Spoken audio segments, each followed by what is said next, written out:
गलिया की गलिया घूमेली शीतल मैया की के करे घरवाना दियना जाले सारी रतिया हो के करे घरवाना गलिया की गलिया घूमेली शीतल मैया होगी के करे घरवाना दियना जाले सारी रतिया होगी के करे घरवाना दियना जाले सारी रतिया होगी के करे घरवाना दियना ता जाले ओही मालिया के घरवा हो जवाना मलियाना दियना ता जाले ओही मालिया के घरवा हो जवाना मलियाना गजरा गूथे सारी रतिया हो की ओई घरवाना हरवा गूथे सारी रतिया हो की ओई घरवाना दियना जाले सारी रतिया हो की ओई घरवाना गलिया की गलिया घूमेली शीतल मैया होगी के करे घरवाना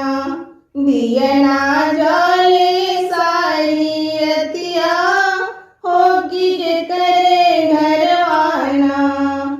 गलिया की गलिया घूमेली शीतल मैया होगी के करे घरवाना दियना जाले सारी रतिया होगी के करे घरवाना दियना ता जाले ओही कोहरा के घरवा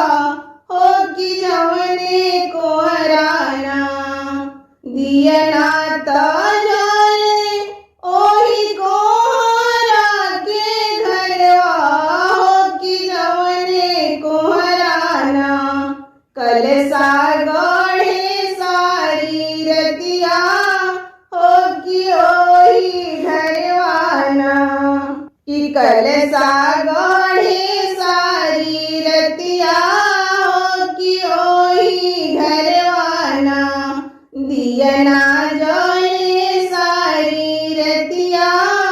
होगी ओही घरवाना दियना जाले सारी रतिया होगी ओही घरवाना गलिया की गलिया घूमेली शीतल मैया होगी के करे घरवाना दियना जाले सारी रतिया होगी के करे घरवाना गलिया की गलिया घूमेली शीतल मैया होगी के करे घरवाना दियना जाले सारी रतिया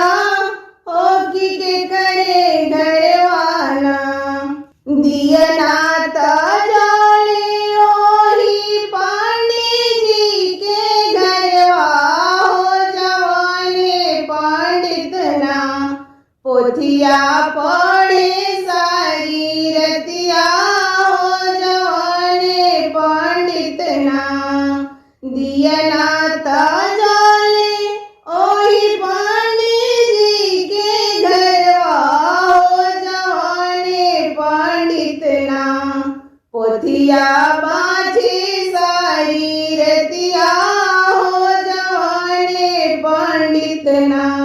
दियना जाले सारी रतिया हो की ओही के घरवाना गलिया की गलिया घूमेली शीतल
दियना